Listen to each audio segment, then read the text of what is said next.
Hey, what's up? Hi, How are you how are doing? you doing? Yeah, can you hear me? Yeah, I can hear you good. Can you hear me? Yeah, yeah, great. Sorry, sometimes I have trouble with my mic, so I like to check in. I'm doing all Yeah, right.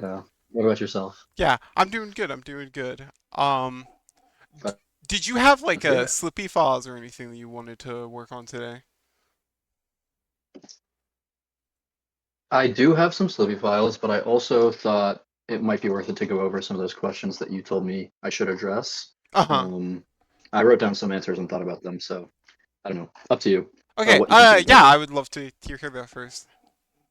Great. Yeah, yeah, sure. So, the two questions that I kind of picked up on were specifically one, what my goals were, and then I think you said that a lot of the answer to that question might inform how I should be practicing, and then another question that you had was what my practice regimen was. So I figure I should probably address my goals first, just because they sort of speak to why I want to play the game and what I maybe hope to get out of this lesson, and Hmm. then I'll get into my practice regimen as well.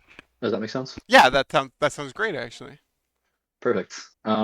So I think I have a little bit of an idiosyncratic interest in Melee, which is to say that I don't have a specific tournament goal or I don't have a specific ranking or something like that that I'd like to achieve. And even within my scene, I'm not looking to beat specific players, which I think people are usually surprised by. Like Yeah, it's when really I started common. out, yeah, yeah, when I started out in Chicago, people were like, "Hey, so like who do you think you should beat?" Or like who do you ideally who's your like dream person to beat in tournament? And I was like, that's not really the way I see the game right now, or that's not Hmm. what I'm interested in doing. So just for a little bit of background about me as a player, I started entering tournaments last year, so around last September, and I've been fairly sporadic in my entrance since then. I was a bit more consistent at the start of last year, but I'm applying to grad school, and so sometimes I have a lot more work to do, and it's harder for me to practice Melee. Right. But before I had started going to tournaments, I'd played my friends a lot. One of my friends who got me into the game, plays a lot of Slippy. So, I was just in college right before last year. And then, up until when I graduated, I played, a fair bit with him. And pretty much everything I try to do in my life, I want to achieve some level of mastery. And Melee was one of those things where I was like, wow, there's a lot of depth here and there's a lot of beauty. And sometimes, like, I would be able to see that depth in a way that I thought was really interesting. And so I'd already dedicated time into thinking about my tech and my gameplay and all that, but I hadn't taken it seriously, I guess, until I entered a tournament. Hmm. So starting last year, I went to my first real local. I started entering tournaments in Chicago, by the way, which is where I'm currently staying. Oh, that's awesome. And yeah, no, the scene's great. I wonder if you would know any of the people who are in the scene, but Yeah, I'm vaguely um, familiar with a couple of players from Chicago. gotcha, gotcha. But I immediately started to do fairly well, like beating PR players and stuff like that. And so a lot of people are like, "Wow, you're really talented. I think maybe you'll go far. Stick with it." Hmm. Um, it's funny because when I first heard that, I was like, "Oh my God, I'm that guy." But I'm realizing, Yeah. like, I think most new players, people encourage them like that, right? But I don't know. I mean, I was able to do well, which I was happy with, and I was able to start succeeding. But for me, I realized that like entering tournaments specifically, I think is a measure of whether or not what I'm trying to improve on, which is my gameplay, is actually getting where I want to go. But as a reliable metric, so as a reliable way to measure whether or not my gameplay has actually improved, I think it's somewhat orthogonal to that. So sorry for all of that runway, but to be precise, I think my goals in Melee, ideally, are to get to a level where I can interact with my opponent and make meaningful choices at all stages of the game. So, like, no matter what the matchup is, no matter what situation I'm in the game, whether I'm behind, ahead, what my position is, maybe I'm in the corner, maybe I'm punishing in some unique situation, Hmm. I want to be able to make meaningful choices and interact with my opponent.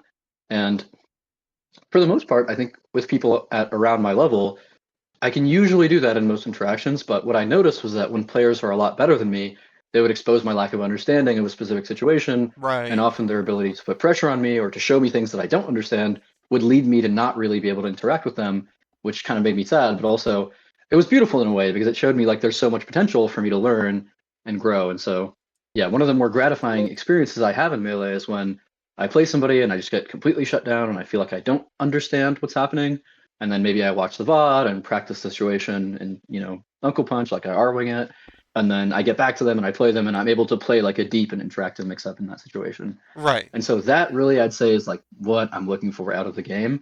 I think my personal like perspective on the things that I do in my life is that I want to do that to the best of my abilities. And to me, I think that probably does point towards something along the lines of top 100 or maybe Hmm. more, just because to play the level at that high of to play the game at that high of a level in Melee, I think funnily enough, the game is hard enough to where just doing that is probably going to get you around that range. Hmm. And that's around the range of players who I am able to be competitive with.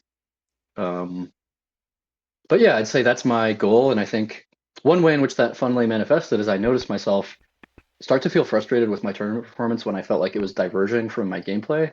Hmm. So, I put effort into practicing and I put effort into thinking about the game. But for a little bit, especially when I was less consistent on entering, like I'd go to a tournament every couple of months. I noticed my tournament results were starting to slide. And I was trying to cohere that frustration with what I actually wanted out of the game because, ideally, if what I care about is improving my gameplay, I shouldn't be so concerned with whether or not tournament results are strictly improving. And I realized that there's a second interest that I also have, which is why I enter brackets, which is winning tournament melee, which is kind of its own skill. And so I'd say those are like my two interests in melee. Is like one, I'd really like to push my gameplay and my understanding as far as I can take it, just from an evaluation of game state, understanding, and mechanical ability sort of perspective.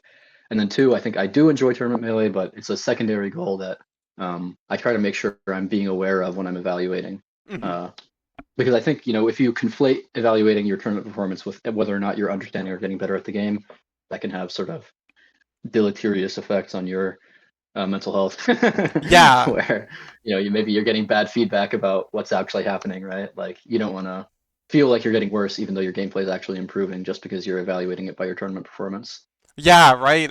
Something I try and tell people all the time is like, you can sort of get a lot better at melee, but like if you run into a bracket that's like a Pikachu in a Game and Watch, like that's not necessarily always going to be about, how much better you've gotten at the game. Because something I try and think about in terms of my improvement, and I think it helps people when I talk to them about, is like you're only going to get better at what you ultra specifically practice. So an Totally. example I can think of is like I remember once I personally went to a tournament where like my I wanted to start playing Marth on FD against people. So what I did, right, is Hmm. like I specifically was like, okay, I'm gonna start playing Marth on FD against Falco, so like if I go down in the Hmm. set or they counterpick me to FD, I'm going Marth on FD. And like I won Hmm. those games in that tournament of Marth on FD, but I Hmm. lost in Marth on Sure. Pokemon Stadium. And it's like even Uh-huh. that small difference you can't rely on. You're only going to get better Totally. at those specific things that you're working at, like hyper specific. So Yep. if you try Yep. and use Yep. something Yep. like a tourney to measure your improvement, then you're sort of going to run into this issue where it can sort of it can destroy your confidence kind of, but realistically what happened is if you're losing to something that you either were practicing against in the wrong way, like a way that's not efficient enough, Hmm. or like you weren't practicing against it at all. Like maybe you came to the wrong Hmm. conclusion. Maybe like the issue kind of lies somewhere else. Like you can have a pretty good player, doesn't implement the solutions they're working on because of nerves. Like there are all of these things. So I think that Hmm. actually, your sort of statement that like the major thing you want to do is push your gameplay and understanding is really good. And having that sort of metric of tourney performance as something as sort of almost a side project, I think is Hmm. actually a pretty good like way to go about getting better at the game. I do think one thing is though, and you already vaguely mentioned this, is that my personal experience, and there's some people that disagree with this, there's some people that do, is that tournament melee and like being good at the game are actually pretty at odds with each other. And like you could kind of Hmm. think about an example like this if you have a DK or an wobbling ices, right? You have people that sort of Sure. Sure. Sure. instead of really spreading their understanding of the game, right, to get to this point where like, oh, Hmm. I'm good in this spot, oh, and I'm good in this spot, and that spot. Sure. They instead find this one spot. Oh, well, you didn't know I had shield SDI and grab. And then if you do that, if they perform that against you, and you didn't know they have it, then suddenly they're going to start getting a lot of free stocks. And the way you win tournaments is by Totally. taking more stocks, not by having a Yeah. Yeah. greater understanding of the game or like more impactful Sure. gameplay.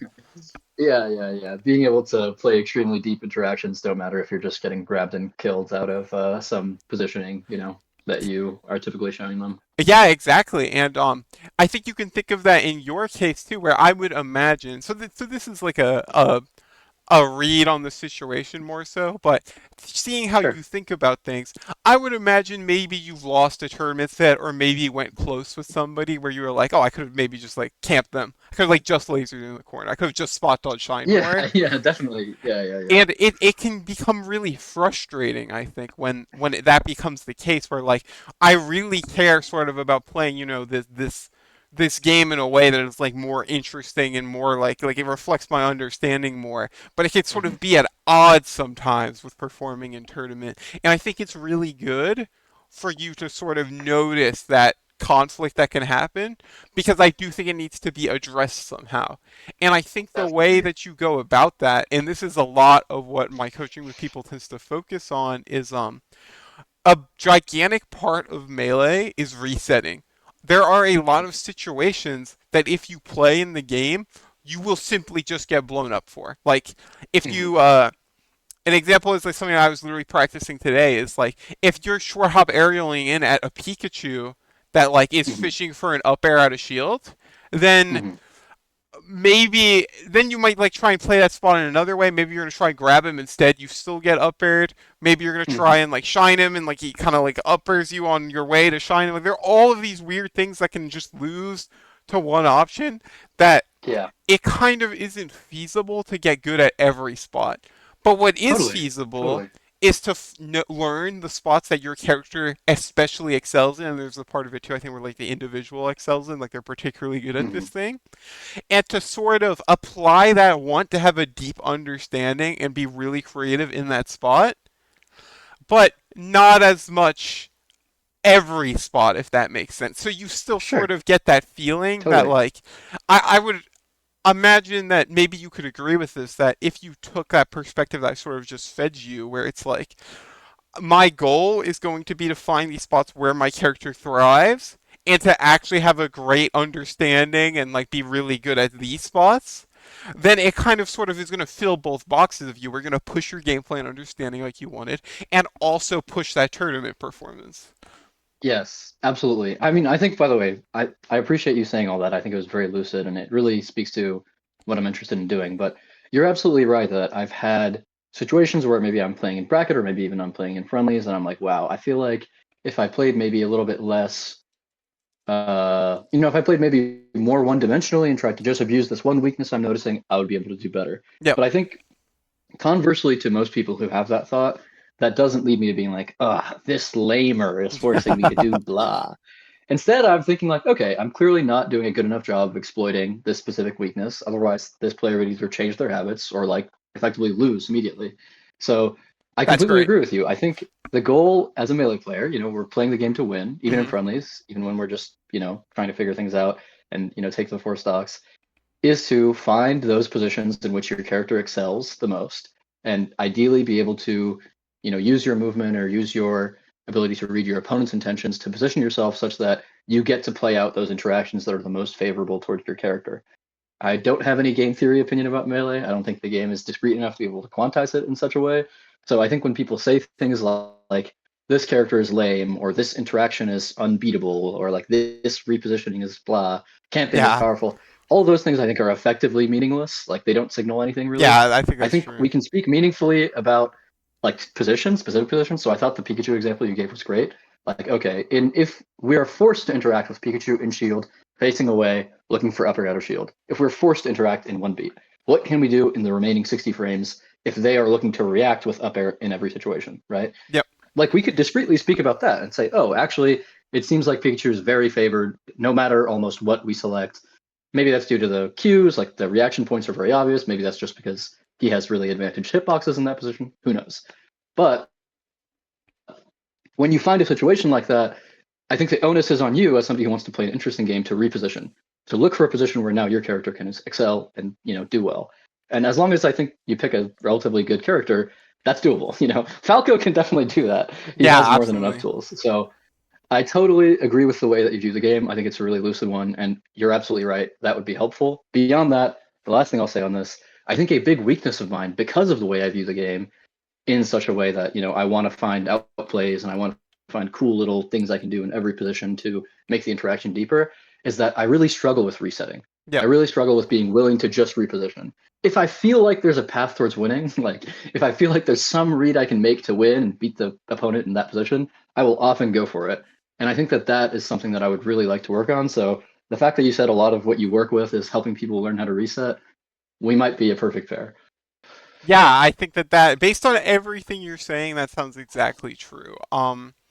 A lot, I would usually what I find with people and what I've ultra found in my case is when I struggle with that issue where like I sort of can't force myself almost to reposition in these spots, that there's Mhm. this sort of problem where like I almost didn't know or I didn't remember almost the spots that I was supposed to be searching for while playing. And I can give a Fox Dude, example here totally. because I have Yeah, less yeah, experience with Falco. So I'll give yeah. a Fox example just to keep it super simple. Um, if you're playing like a matchup like Fox Marth, there are actually a lot of spacing sorta where he's just gonna like win out in the hitbox war. So what you need to Mhm. understand is your goal against him is you want to get close because once you get close, you have that frame six nair threat. Like your up smash Mhm. kind of catches both his jump and like beats his grab effectively. Yeah. He's not very good at a shield, so if you ever cross up aerial him, he sort of can't get away.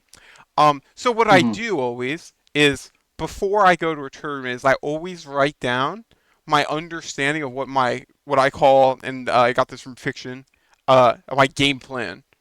And the game Mhm. plan is against Marth is like you're essentially trying to use the outer edges of the stage to reposition until you get into that close spacing, and then you sort of Mhm. want to play an aggressive mix up on him. And then if you Mhm. either you sort of drive it by where it's like, did I get my thing? No, then you get out. Or like you did get your thing and like you sort of keep going until he dies because Marth is Yeah, very bad at totally. getting out of pressure. Yeah. And I, oh, go for it, go for it. oh, I was just gonna say, I want to make sure that I understand what you're talking about. So maybe I'll give you a Falco Fox example, and then you can let me know if this sounds similar.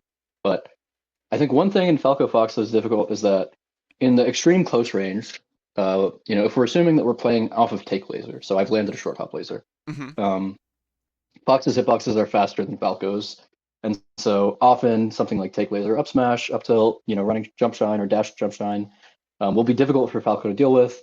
And if I try to make a read like the Wizzy dare, like the dash back, fade back dare, Hmm. um, if you just into that either decided to nair or up smash, often that will be favorable for you. So that extreme short range is one that Fox maybe wants to be in. And then sort of similarly, the really long range where I don't really have an ability to threaten any aerials after laser is another one that Fox is totally okay with being in because out of the full hop, often you can punish reactively, and out of the dash dance, since I can't show you anything, your threats are more real if I'm choosing to laser and then dash dance with something like running shine or running power shield. And Hmm. so I'm still not really good at it, but I realized one of the big weaknesses in my play against Fox is that I don't do a good job of after I shoot a laser reevaluating how the positioning has changed. So like if I shoot a laser, you take laser and then dash forward, and now you're in this medium range, often I will select an option that doesn't reflect the fact that our positioning has changed, such that now you actually maybe have, let's say, stronger or weaker options into me, given whatever range you ended up in. So Hmm. I think being constantly aware of how the positioning is something that I definitely struggle with in terms of move selection. Um, and I think that sometimes also manifests with percents, like to me, they feel like similar situations where maybe it's obvious to most people that you want to be extremely aware of your opponent's percent when you pick which move you're going to use. Hmm. But that like repositioning evaluation one was one that came less naturally to me against Fox. I think specifically because of the fact that Fox is so able to change what position he's at, even in something as little as a take laser interaction. Yeah, yeah. All of that sounded good. I think the how do I say this? I think the question I would immediately ask you is because like you're sort of talking about this position that you're describing where like you're sort of afraid of like a run up smash or like a random nair. Mhm. Can you think of like a spacing where you land the laser and that's not as like scary of a threat? Oh, totally. Yes, I can. Yeah. The spacing between running shine being available and take laser up smash being available, like if I can shoot a laser and you're between those two spacings, it's great. Okay, that's a good example because I feel like when thinking about playing melee and having that wanting to be able to push these spots that are good for you, when you're describing a spacing like that where you feel like there are a lot of variables that are sort of random and like you're talking about percent and stuff and all of that is like super important to think about and like there are a lot of times like it definitely is not excluded from the Fox Falco game plan that you're going to be playing mix-ups where like you hit him in this range where he has a good mix-up and like a decent chance at playing you. That's certainly something that you're going to have to just deal with and sort of accept and you're going to have to play an interactive, relatively interactive game with around. But I Mhm. really do want you to sort of be confident in your analysis that like, okay, so there is this spacing where Fox has all of these mix-ups, but you also want to remember that maybe if off of that spacing instead you then do something that I've played Falcons something that Falcons do to me when I play Fox Falcon. I feel like I get a little happy on like take laser mix-ups. I'm like doing take laser nair, take laser up smash, take Mhm. laser JC shine. Is they'll start doing that laser and then they'll be in a good position. They'll do it in a way where like so we're in that position where I do the up smash and they Mhm. do that dash back turnaround laser and it sort of Mm, resets now, but it puts me in a position where I've yet again accrued lag. And it's like, how often do you see a yeah. Fox do take laser dash and up smash, take laser dash and up smash, and it work? It's pretty Yeah, rare. Like, it's yeah, sure it totally. happens, but it's Uh-huh. not. Usually, the second laser puts them in a worse position where like Falco can get like some sort of meaningful hitbox out in time before the Fox can get a Mhm. kind of freebie in terms of like just playing a really Yeah. fast mix No, up. no, that makes sense. And I think the matchups that I feel the most confident in are the ones in which I have those positions that I'm really happy with getting, and I think I'm usually able to get to. So, like against Sheik, I feel really good because there's a lot of positions where, even from a long range, I'm like in most places aware of what the position is that I'm looking to get into. So, like if Sheik's on side plat, like I can use a high laser to smuggle myself under this side plat, and being under Sheik at all is really great for the most part. Mm-hmm. Similarly, like if I'm on her shield, like mostly what she's looking for is the nair out of shield. So if I can get an approaching laser that's close enough to her to where I can walk shine, that's another great one. Like when I'm low percent, especially since I can buffer ASDI down, like out of the walk. Like another great example where like more spacing become available to me. But it's funny. I think that confidence in those positions and like being able to look for those positions only became available to me when I learned how to edgeguard Sheik, Mm-hmm. because then it made it so much more clear like what the goal of winning neutral was, if that makes sense. Like, Yeah. okay, I want to rack up percent to get her eventually to this edgeguard, and then I will win because I'll kill her. Whereas I think it's actually funny because it's a thing that you mentioned a little earlier, but against Fox, I would say that's one of my worst matchups. There's two things that I struggle with. One, I don't really understand systematically like how I should be thinking about the edge guard, and so Mm-hmm. I don't really understand what the goal of my combos are in terms of where I'd ideally like to place Fox. Right. And even beyond that, I think one thing you mentioned is that a lot of the times when you feel like you're not able to interact with because you have a lack of understanding of what you should be looking for. I totally feel that. And I think Mm-hmm. if anything, that's like the biggest thing I'd like to improve in my understanding and my play of the game is that there's a lot of spots where I feel like there's either a lack of understanding or a lack of confidence in my mechanics that leads to calcified decision making where like let's say something like I'm going to always tech in place, or if my opponent's in the corner I'm only going to be short hop airing or tomahawking because I'm scared of them like doing a dash through and reversaling me. And I think that speaks exactly to like that lack of understanding leading to feeling constrained about my decision making and Mm-hmm. leading to feeling like I don't really want to commit to anything just because I don't understand the situation enough to say like I can confidently look for this thing which I think is good, or I can confidently say like okay, the biggest risk I'm going to accrue is this. Yeah, that does sound very. If you feel that way, I would instantly point out Fox as a matchup you'd struggle with. Because Yeah, totally. And f- and yeah, Fox is like my heart. Yeah, definitely the worst matchup for me is Fox. So that makes yeah, sense. Fox is the character that adds Falco. If you aren't locking him down, you're sort of like always at his mercy. So it's basically like Yeah, that the is the way matchup's it either feels. Yeah. very frustrating for the Fox or it's very frustrating for the Falco. And it sounds like right now it's the Hmm. ball's sort of in your court, where like you maybe aren't super like cognizant of the spots that you can put him in to like sort of make his life really frustrating. And Dude, totally. I think Sorry to what we interrupt you, should but that's the perfect way to put it. I don't know what the spots are that Fox players actually dislike. yeah, and that definitely I could not imagine playing that matchup while not knowing that. That sounds very like sort of like painstaking to play out, I think, because you have Yeah, a yeah, character yeah. that at the end of the day, there are positions that people sort of like top players definitely know about in their gameplay, but people don't talk about. Like something that I Hmm. always think of when people are just like, oh well, Fox wins like the frame data war because his lower jump squat, but at Hmm. range, if Fox and Falco are each jumping, due to the fact that Falco jumps a little bit higher, his hitboxes actually tend Hmm. to win the hitbox to hitbox war.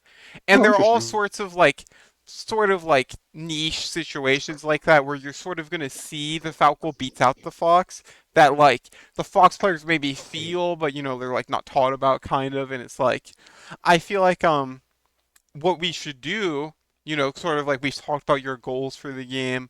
We sort of like Hmm. narrowed in kind of like where you're at mentally and stuff. It's I think it would benefit you if we just sort of now skipped into like a a Falco versus Fox lesson and sort of gave you some sort of tangible like Yeah, thing I to love that. work on. Just look at some Hmm. Slippy files. The question I always ask when starting to do rod analysis with somebody on a matchup is I give them a situation where it's like you're at a tournament, you're sitting down to play a Fox player. What is running through your brain right now before you hit start to enter the first game? Yeah. Okay. I can answer this question, and I can provide you a Slippy file whenever you That's need one that's in great. Falco Fox. Okay. So the exact thing that's running through my brain when I'm getting ready to play a Fox is primarily, I know that I have a bad habit of when I'm getting tech chased by Fox and when I'm getting comboed by Fox, I don't DI out as much as I should to get to the side plat, top plat, and then away. So the first thing I tell myself is like try to mitigate their damage by making the reaction tech chase off of up smash and straight aerials and shine as hard as possible by DIing away and trying to mix up your techs. And then if you start getting up throwed, make it to the side plat. Ideally, try to make it to the top plat. SDI the up air if you can. And then once you're on the top plat, hold DI away on up air or up smash in order to recover. So Hmm. that would be like the one damage mitigation note. And then in neutral, I think I would say like make sure that you land the short hop laser while keeping yourself safe. So the like most frequent way in which I think foxes like just blow up Falco is that they either position on the side plat or on the ground such that they can approaching full hop over the first laser and threaten Falco for not protecting himself. So like search as hard as you can for a short hop laser in neutral to start with, while also being aware of the fact that you might be opening yourself up to Fox getting directly on top of you. And then I'd say the last thing that I'm looking for is I try to tell myself to pay attention to what the Fox's take laser habits are after they, take an initial short hop laser. And more recently, I try to tell myself to try to constantly reevaluate the position and change what my move selection is depending on how close or far the Fox is when they're actually taking that laser. But that would be basically it. Um, I don't really have any other cues that I'd say I use, and I certainly don't have any positions where I'm like, okay, this is a winning position. Like, look to get into this position. Hmm. Okay. Yeah, that was okay, so that was pretty good. I think it was pretty comprehensive. I think most of the time I usually instantly have something to say after people sort of give their baseline game plan for playing in a tournament. But I think in this case I'd Hmm. like to look at your VOD first if that would be okay, Sure. and then I'll Yeah, sort of I just sent you a the file. thank you very much. I'll sort of from there we'll be able to kind of talk about my thoughts. I do have some initial thoughts. So what I'm going to do Cool. is Sounds good. I sort of just want to watch for like a stock or two, maybe three, and then I'll kind of Go for it. give Hmm. my thoughts. Yeah, just let me know if you need me to say anything, Yeah, but thank you. I can stay silent.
Just a little bit more. That was crazy.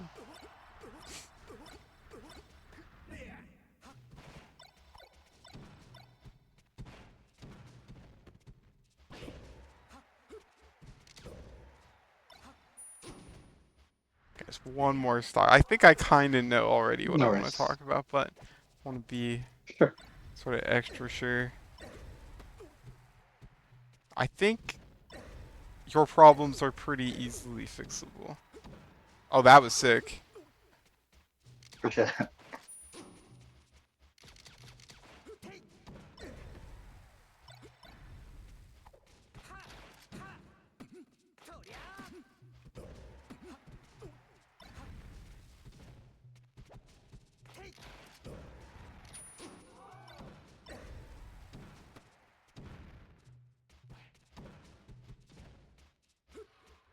Yeah, unlucky. Okay. So I think based on everything you said to me on like what your game plan is when I asked you what it was, this VOD sort of checks out. So Okay.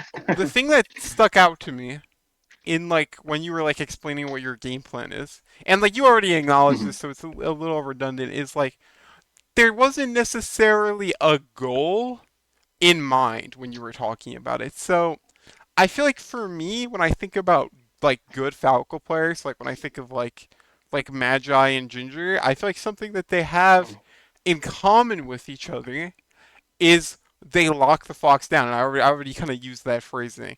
That like Mhm. they sort of put the fox in a spot where it's like he kind of can't move anymore, and they sort of flip it on him. And like, well, now that Mhm. you're in my spot, I'm sort of like ulting on you. It's like you kind of can't get out. Like I have all these DI mix-ups and stuff.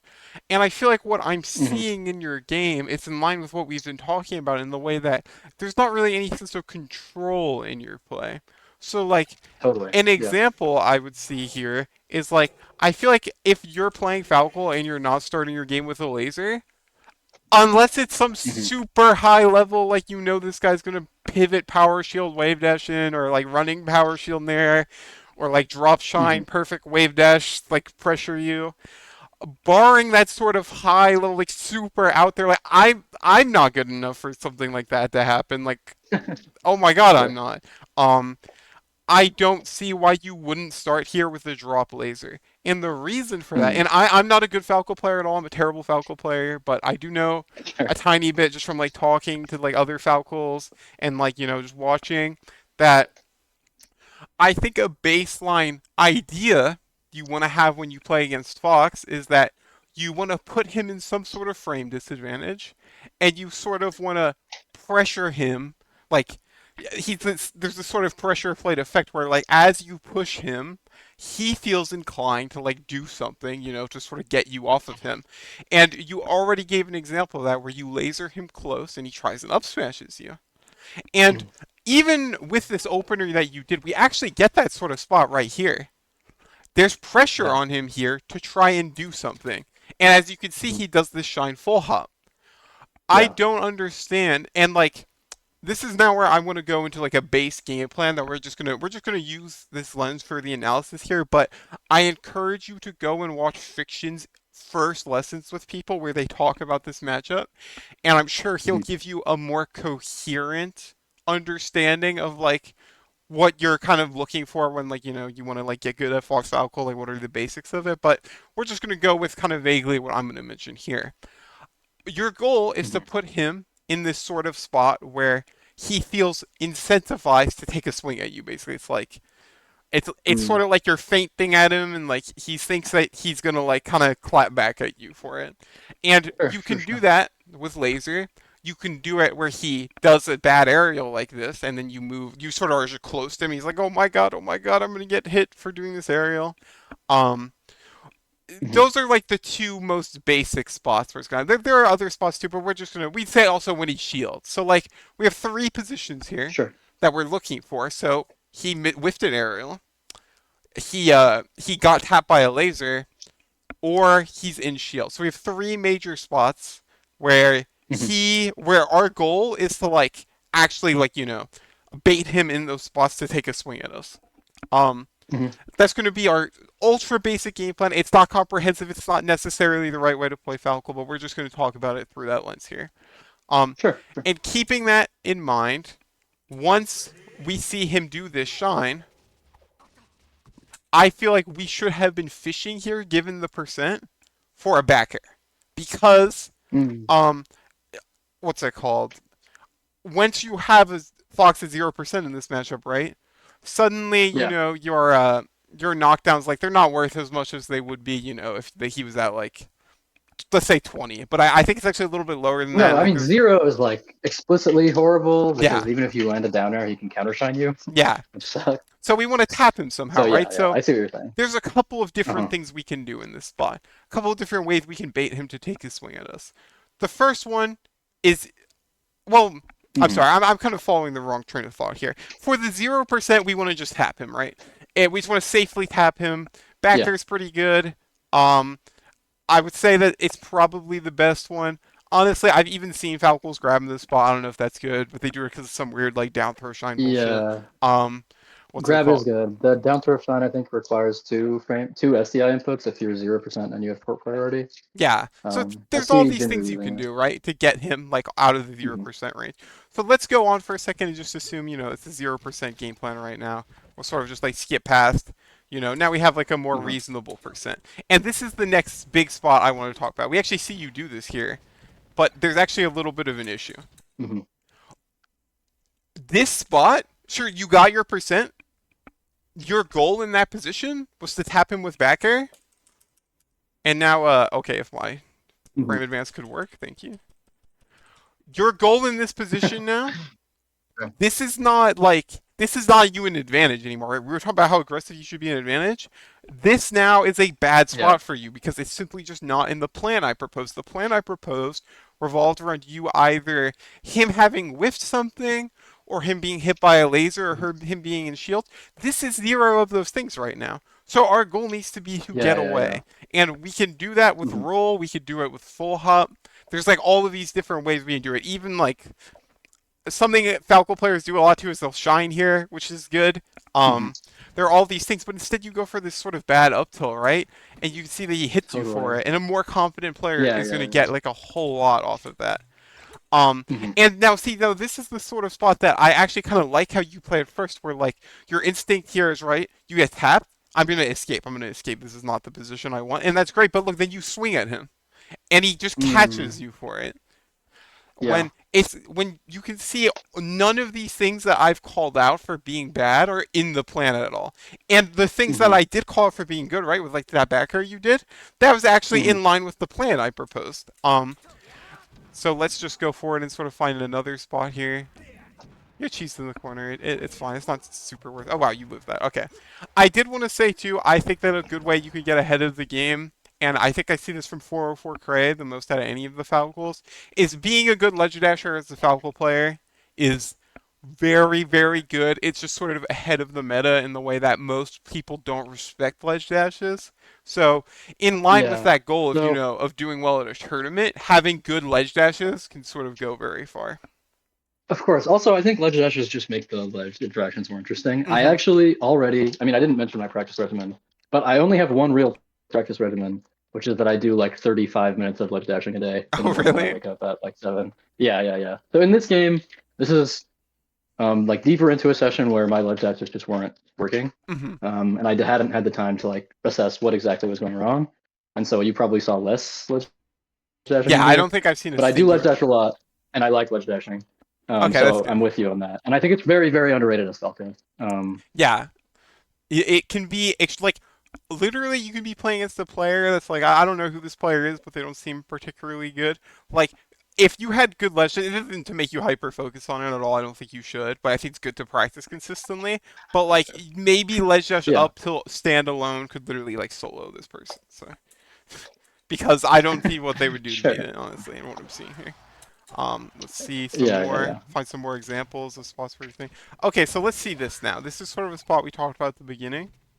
So Hmm. you lock him down with lasering now, And this is something that's going to be a learning experience for me Mm-hmm. too, because I'm not very familiar with falco spacings much at all. As if I was analyzing this from the Fox player's perspective, I'm like, well, you got to SDI away here and then run off, shine up B, grab ledge, or you got to fall up to plat, or you got to roll to center. That's or Mm-hmm. roll into all the way into the corner. That's what I'm thinking as the Fox player here, because this spacing Word. is Okay. very very finicky. It's maybe I'm underselling it a bit from Fox's side because if Fox can dash around down air, then usually the spacing's pretty good for him in all honesty. Um Mm-hmm. so it's very I guess sort of but my recommendation, for a Fox player would be to avoid this spot because I don't think it's as easily recognizable as a good one for them. Um, and then Yeah, of looking at course. this from the Falcons lens, I kind of need to. I don't have a knee-jerk reaction sort of to what I think the quality of it is, but I do think it is a spot Mm-hmm. that you can definitely do something threatening in. So I have a couple Mm-hmm. ideas off the top of my head. I think about shining them, trying to full hop. I think about you sort of doing a Mm-hmm. drift back down air here. I think about trying to do a cross up late aerial on them. I think about Mm-hmm. also, and this is something that you probably aren't going to see as much success doing in your games, I wouldn't imagine, but this is something to keep in mind because there is going to be a point in your life where you're going to be playing as Fox players that only fucking dash back in the spawn or are trying to cheese you. So I also think about doing a laser into the Sure. corner. Um, Yeah, yeah, yeah. and so like I want you, for the sake of just this lesson, maybe later on you're gonna realize, well, this spot's actually really bad. Like Fiction says in this lesson, you never want to play this spot. You might find that out. But for right now, I kind of want you to just see it through the lens that I'm trying to, where it's like, this is Yeah, kind of in sure. the game plan right now, where we've locked him down and Yeah, now we yeah, need to yeah. do something about it. And we want him to take a Mm-hmm. swing at us. And I feel like keeping that in mind, like how we're going to get him to want to take a swing at us is going to be by either shining the full hop or cross up aerialing him. Mm-hmm. And you do this up tilt, which I think is fine. And like that was kind of one of the things I listed where I was like the drift back downer. Drift back downer is better, and it also would have caught this roll too than the up tilt in that spot. It's also just safer. Up tilt's more of like an. It's funny because Fox's full up tilt is really good against Fox actually for catching a lot of approaches, but I do tend to find, and maybe this is a misunderstanding on my part, I tend to see more success from Falco players with drift back downer, I'd say, when it comes to grounded interactions. But for like short hops and stuff, that is where I'm not sorry, not short hops, full hops. That is where you're gonna make a lot of money off of up tilts. Um, but I would say here that this is not necessarily a terrible thing that you did with this up tilt wave dash back, although I do think it should be an up tilt dash instead. What I do think, however, is I think you should keep in mind that the plan I proposed earlier was to pressure him to do something to Um, hit you. And by doing this mhm. up tilt, you're assuming he's going to hit you. There's a Yeah. gap. The gap is you're not making him want to hit you. Mm-hmm. And we need to address that because I would say, watching this VOD, I'm seeing a whole series of you not making him want to hit him, of not making him want to hit you. Yeah, that makes sense. So I think if we were to focus on one thing today, I think what we need to really narrow in on is why is this Fox player willing to take laser spot dodge, take laser spot dodge, take laser roll? And I think the first reason we're seeing that is because you're lasering and then walling after, which is like, well, you're beating him coming in at you. So we need to come up with Sure, some sure, idea, sure. sort of, to not passively. If anything, like, you could cover this movement passively and it would, like, sort of beat it. Like, the drift back downer is a passive option that would cover this. But I think what you want to do Mm-hmm. is we want to talk about spacings where you could have done that cross up area, aerial, spacings where you could have sort of JC shined or something. Like, all of these, like, sort of aggressive Yeah, options. totally, totally. Honestly, this is making a lot of sense to me because when I think about this matchup and when I think about what I'm doing off of the laser, oftentimes I'll think about it and I'll be like, okay, well, like in some of these, maybe this spacing exactly was a good one, but like there's going to be some dash JC shine or some downer I can do. Cross up downer, by the way, is not even an idea I had considered, but that makes sense to me. Um, that I'll be able to use to put pressure on the fox after I land the laser. But I remember in this session I was playing this player and they were showing a lot of take laser up smash, take laser up tilt. They were showing me take laser hold shield. Um, and I was trying to do aerials or I was trying to, do an approaching laser if I thought there was going to be a dash back. But effectively, I was trying to threaten them immediately after I had landed the laser. And I got hit by one take laser up smash, and I got reversaled by one take laser shield, and then they shined out a shield against me doing a high aerial on their shield, I think, after Mm-hmm. the laser. And I was just like, oh, this sucks. Like, if this guy just like does defensive options and holds down, like Fox's AFI down is strong enough to beat like Nair and strong enough to beat a lot of the aggressive options I'm looking for. And then when I'm walk shining, oftentimes he's shielding it. And then, if I choose a non-Nair option like Dare, it's going to be high on field and I'm just getting reversaled. So almost exactly what you were talking about. Like there's just a lack of understanding on my part on how to actually convert off of a laser aggressively in a way that will actually be threatening for a Fox player.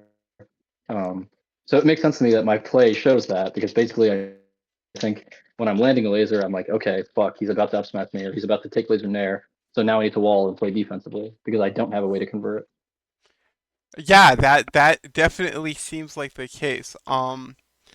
I think let's try and find another interaction here, and we'll simply just like walk through like ways you could have gone about it. That was Mm-hmm. obviously a confirm. Let's see if this one might be Mm-hmm. something here. Let's see this.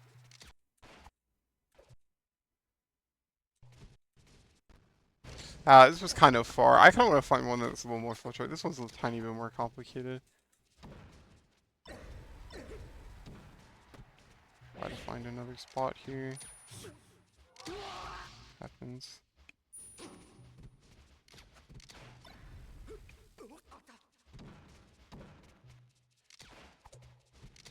Sort of far away. Okay, this Mm-hmm. looks pretty good. Okay, I'm surprised this Yeah, fox honestly, did I think both this. of these interactions. So So I do the let's. fade back there after the first laser, and he dash back full hops, right? Mm-hmm. And then And then the after thing is that, the full hop fox dashes whiffs. back again here actually, and you don't Yeah. cover it again. So I'm surprised. I think I maybe misjudged this fox player as being worse. I kind of didn't think this fox was going to be doing a whole lot of dash back out of laser on initially watching. But as you can see here, we have two interactions, right? Dash back, dash back. Um, and if you'll remember, two of the options I listed off hitting, what's it called, laser at this sort of spacing was Hmm. the first one was doing a running shot, a dash short hop laser, and the other one was doing a Hmm. dash short hop to platform shine. Those are two Yeah, tools yeah. To read that, the full hop. Actually, yeah, reading the full hop was the first one that you mentioned. yeah. He first he full hops, then he does dash back dashing. Are the Hmm. two sort of options that this fox picks. So what I want to do here, and unfortunately we are getting sort of low on time. We only have Yeah, seven sorry, I don't minutes. mean to keep you too long. Oh no, it's all good. We'll end at a whatever it is. Sounds good. Nine Yeah. exactly. So we have 7 minutes here, but I do want to sort of talk about this really quick, and let's see if I can quickly set up this save state. Are you familiar with using R-Wing at all? I do, yeah, I already use it. Okay, that's good. That's good. Um, it's this spot, right? I think. Yeah, perfect. Okay, so just let you get down from the Hmm. platform here, and then. Oh shoot, I've read that this comes from this spot. Very awkward. So hopefully this is going to simulate the shield drop correctly. Not positive, but hopefully for time's sake it does because I'd really like to get through this spiel before. And, okay.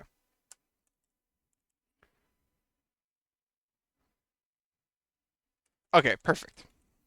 So what I want to talk about here is like different ways that you could sort of call out this passivity, while playing Falco, because I think it's something that you're sort of struggling with, where like you're not incentivizing them to swing on you because you're not pressuring them. And this Hmm. first example, honestly, this seems a little bit more complicated. I think for right now, we'll write this off as, oh, you should just keep lasering until you get a better spot. It's fine. It's not a big deal. Let's talk about this one. Hmm. This one is much easier to Sure, understand. There's a very clear-cut solution. So I'm just gonna go ahead and like input the solution here. Okay. Oh, if I could please sure. get the right spot. Oh my god. It's okay. So I'm just gonna frame advance this actually instead because Yeah, no worries. hopefully this frame is good.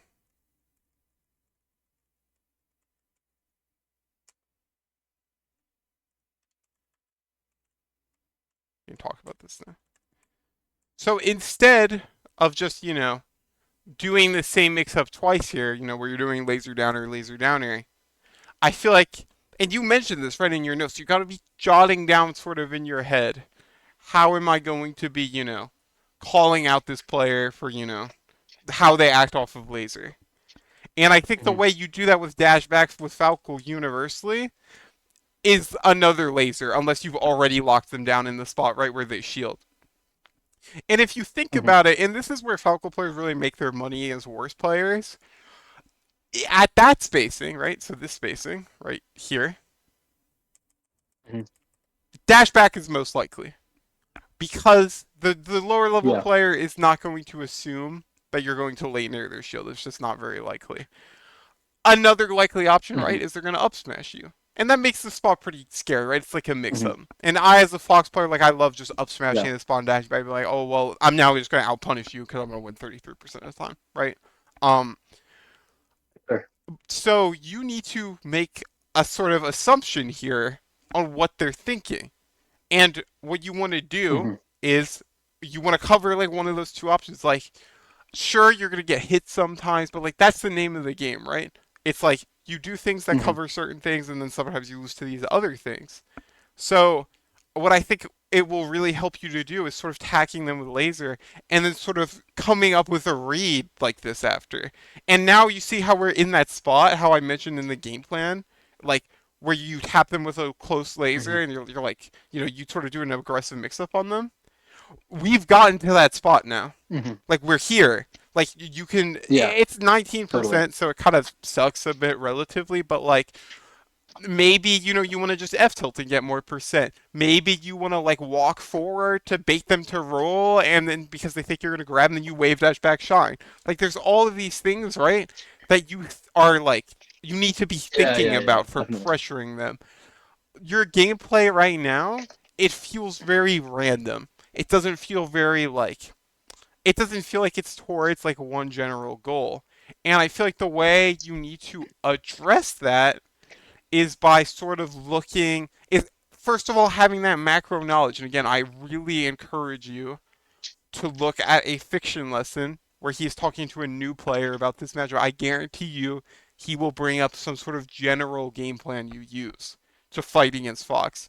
You want to memorize that, look at your games, see the ways that you're sort of like not implementing it. So like, oh well, let me find this first spot. Like, well, instead of locking Fox down and then calling him out for trying to like punch back at me, I've put him in the spot where he can move out of the way and I'm walling. And it's like, well, that's not that's not right. Like, I want to be hitting him in a spot where like I've lasered so close to him that he cannot get away from me anymore. Like, if this Mhm. laser was on top of him, right, and you down aired, then all of a sudden this dashback gets caught, and now he needs to either shield or swing at you, which are two things that you as a Falco Yeah, yeah, player yeah. need to become very well equipped at dealing with. Um, and Totally, totally. That think makes sense. I think the way you get to that spot, it actually does all start just by watching fiction's rhetoric on the match, like learning like what is it that you're looking for as the Falco player against Fox specifically, and then from there looking back at your games or recognizing all these spots where you're not doing that. Like you remember I showed you that double jump down air you did like off the left side plat instead of just like landing Yeah. and looking for your laser again. You gotta find those things and sort of like and really like recognize like what the issue is and like what you should be doing instead. Yeah, yeah, yeah. Um It makes a lot of sense to me. I know we don't have too much time left, so I think the last thing I was going to say is just that this totally adds up, and I see it in my play now, like in the VOD that we just looked at. I think I'm basically like shooting one or maybe at the most two lasers, and then gambling and saying, okay, I'm hoping that this aggressive thing I'm about to do whether it's short hop, double jump there, or fade back there, or fade back there, or like overshoot there, or whatever, will hit you. But that's not actually taking into account the relative spacings the fox is at when he's receiving the laser. So the example you gave is perfect. Like before this fade back there that's right on the screen right now, like he actually did not get hit with a laser at a close enough spacing to where he's realistically threatened by any of the aerials that I can show him, and so he can just dash back for free, which he does. And then the next laser I land, again, he dash backs. And so that's why it makes sense to me that I should be focusing on getting approaching lasers in these positions where he's very likely to show the dash back. And then I think until I actually start lasering and then approaching lasering in such a way that eventually I'm looking to get that laser where he's going to feel threatened and need to swing at me, um, I need to make sure that I'm focusing on actually landing those lasers first. Which I think is a much better way to phrase the like get a laser first imperative that I had in my head before, which is like it's not that I actually just want a laser. I want a laser that threatens Fox with me hitting him in a way that he cannot get out for free with either dashback or full hop. Yeah, that's exactly right. So that makes sense to me, and that also makes sense why this matchup felt so chaotic. Yeah, Because yeah, I really did feel like it was just a lottery. I was like, okay, some of the times I guess right on him up smashing or on him full hopping, and when I guess right, I hit him, and when I don't guess right, I die. yeah, I think that's definitely what it feels like to me. It feels like for you, so that perfectly checks out to be the reality. Great. Well, I don't want to keep you for much longer. Thank you so much. I really appreciate you doing this for free. Yeah, it is Um, absolutely no it was a problem. very nice and fun lesson. And yeah, I hope you have a good day. And thank you so much for taking this lesson with me. Yeah, thank you too. We can, if you want to do another one, by the way, we can schedule again in like a week or so. Just so you know, you could just message me on Totally. Discord I would love and to. yep.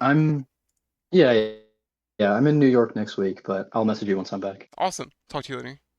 All right. Bye. Have a See good you. You too.